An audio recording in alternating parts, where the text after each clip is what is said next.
말씀 보겠습니다. 전도서 8장 7절에서 8절 말씀입니다. 같이 읽겠습니다. 사람이 장래일을 알지 못하나니 장래일을 가르칠 자가 누구이랴. 바람을 주장하여 바람을 움직이게 할 사람도 없고 죽는 날을 주장할 사람도 없으며 전쟁할 때를 모면할 사람도 없으니 악이 그의 주민들을 건져낼 수는 없느니라. 아멘. 전도서 8장 7절에서 8절까지 장래일을 가르칠 자가 누구랴 라는 제목으로 말씀 보도록 하겠습니다. 신자는 장래일을 자랑하지 않고 하나님만을 의뢰하는 자입니다. 왜요? 오직 하나님만이 모든 것을 아시고 모든 것을 하실 수 있기 때문입니다. 오늘 본문을 통해서 이에 대해 함께 살펴보도록 하겠습니다. 오늘 전도자는 사람이 장래일을 알지 못하나니 장래일을 가르칠 자가 누구겠냐고 말하면서 바람을 주장하여 바람을 움직이게 할 사람도 없고 죽는 날을 주장할 사람도 없으며 전쟁할 때를 모면할 사람도 없으니 악이 그의 주민들을 건져낼 수는 없다고 말합니다. 이것을 타번역본에서는 미래를 아는 사람은 없다. 무슨 일이 일어날지 누가 말해줄 수 있겠는가. 바람을 다스려 바람을 막아서게 할 사람이 없듯이 죽음의 날에 힘을 쓸 수 있는 사람도 없다. 전쟁을 모면할 기회도 없고 악조차도 악에 내던져진 사람들을 건져내지 못한다. 라고 번역하고 있습니다. 본문은 장래일을 반복하고 모면할 수 없다와 건져낼 수 없다를 반복하면서 아무도 장차 있을 일을 피할 수 없다는 것을 강조하고 있습니다. 이것은 악한 자들이 아무리 꾀를 내고 대비를 한다 해도 하나님의 심판을 결코 피할 수 없다는 것을 교훈하는 동시에 하나님의 백성들은 어떠한 미래가 찾아와도 그리스도의 품 안에서 완전히 안전하다는 것을 잘 교훈하는 말씀이라고 할 수 있겠습니다. 본문은 사람이 장래일을 알지 못한다고 말하면서 장래일을 가르칠 자가 누구냐고 묻습니다. 오늘 전도자의 이 물음은 인간이 가진 한계를 정확하게 지적하고 있습니다. 어리석은 자들은 마치 자신이 모든 것을 할 수 있을 것처럼 생각합니다. 자신이 가진 힘과 권력으로 미래를 잘 준비하고 대비하면 어떤 미래가 다가오든지 간에 이겨낼 수 있으리라고 믿는 거죠. 이들은 마치 미래가 자신의 손에 있는 것처럼 말하고 행동합니다. 자신이 계획한 대로 모든 일이 이루어질 것처럼 생각하는 것이죠. 그러나 아니요. 이들은 어리석은 자에 불과합니다. 왜요? 미래는 이들의 손에 달려있지 않기 때문입니다. 이들이 아무리 많은 돈을 가지고 있어도, 이들이 아무리 많은 권세를 가지고 있어도 마찬가지예요. 하나님이 진노의 손을 드시는 날에 그들의 모든 노력과 수고는 물거품이 되어 버릴 것입니다.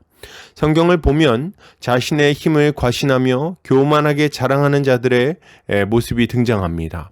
아수르의 왕 사네립은 예루살렘을 둘러싼 이후에 이스라엘 백성들도 자신의 군대 앞에 허무하게 무릎을 꿇을 것이라고 선언했습니다. 그의 말에는 근거가 있었습니다. 그는 많은 군대를 가지고 있었고 이스라엘을 도울 나라는 없었습니다. 이제 산 위에 갇혀버린 이스라엘은 항복밖에는 답이 없었던 거죠. 그러나 그의 미래는 어떻게 되었습니까? 그의 군대는 하루아침에 망해버렸고 그는 비참하게 죽임을 당하게 되었습니다. 에스더 시대의 하만은 또 어떻습니까? 하만은 유다 사람들을 진멸하고자 마음먹고 살육의 날을 계획했습니다. 그는 많은 금을 가지고 있었고 왕을 꼬드기는 것도 어렵지 않아 보였죠. 어리석은 유다 백성들 앞에는 죽음만이 기다리고 있는 것처럼 보였습니다. 그러나 여러분, 그 미래는 어떻게 되었습니까?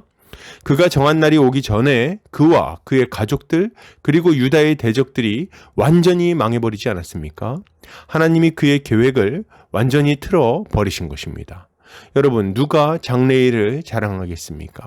누가 자신의 힘으로 미래를 쟁취하겠다고 말할 수 있습니까? 모두 허무한 이야기일 뿐입니다. 악인들은 자신의 돈과 권세를 자랑하면서 장래의 일들을 자신합니다. 그들은 자신들의 돈이, 자신들의 인맥이 공의의 칼날을 비껴가게 할 수 있을 거라고 생각합니다. 그래서 담대하게 악을 행하면서도 돌이킬 생각을 하지 않는 거죠. 그러나 과연 그렇습니까?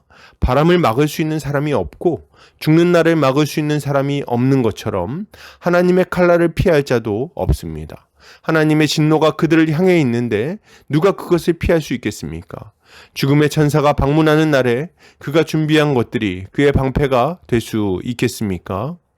그가 가진 모든 것은 허무하게 되어버릴 것입니다. 이것을 깊이 생각하시기를 바랍니다. 애굽왕 바로가 자신의 군대를 자신하고 있을 때 죽음의 천사가 그의 아들방을 다녀갔습니다. 그가 잔인한 복수심으로 병거를 몰아갔을 때에 하나님은 그들을 위해 홍해를 덮어버리셨죠. 사람이 가진 권세란 어찌나 미약한지, 그리고 그가 가진 지혜는 또 얼마나 미련한 것인지 우리는 생각해야 됩니다. 우리는 하나님을 대적할 생각을 하지 않아야 되겠어요. 우리의 힘으로 하나님의 심판을 피할 수 있으리라 기대하지 않아야 됩니다. 하나님의 눈을 피해서 악을 번성하게 할 수 있으리라는 생각도 하지 않아야 되는 거죠. 우리가 행하는 모든 악은 하나님의 불꽃 같은 눈동자 앞에서 완전히 사라지게 될 것입니다. 여러분, 우리는 악한 계획을 자신하면서 죄악된 삶에 머무르지 않아야 됩니다. 하나님의 자비에 기대어서 죄에서 돌이켜야 되는 거죠. 하나님은 얼마나 자비하신 분이십니까? 하나님은 우리 같은 죄인을 구원하기 위해 자신의 독생자를 보내주셨습니다. 이 땅에 오신 구주는 우리를 위해 십자가를 지셨고 그로 인해 우리의 모든 죄는 용서받을 수 있게 되었지요. 누구든지 주의 이름을 부르는 자는 구원을 얻을 수 있는 은혜의 시대가 시작된 것입니다. 하나님은 이 시대에 구원의 문을 활짝 열어 놓으셨습니다. 자신의 죄를 자복하고 예수 그리스도의 십자가를 부여잡는 자들은 하나님의 심판을 피할 수 있게 된 거예요. 그리고 하나님의 자녀가 되어서 그의 완전한 보호 아래 살아갈 수 있게 되는 거죠. 그러므로 여러분, 이것을 생각할 때 신자가 가져야 될 마땅한 모습은 무엇이겠습니까? 가장 먼저 우리는 예수를 믿어야 되겠습니다. 오직 예수님만이 우리를 하나님의 진노에서 벗어나게 하실 수 있습니다. 그의 십자가만이 우리를 향한 하나님의 심판을 피하게 할 수 있는 것입니다. 오늘도 죽음이 한 걸음 다가왔습니다. 오늘도 하나님의 심판이 가까이 다가왔습니다. 우리가 예기치 못했던 때에 하나님의 심판대 앞에 서게 될 거예요. 그러니 예수를 믿고 그 심판을 피하는 것은 얼마나 중요한 일입니까?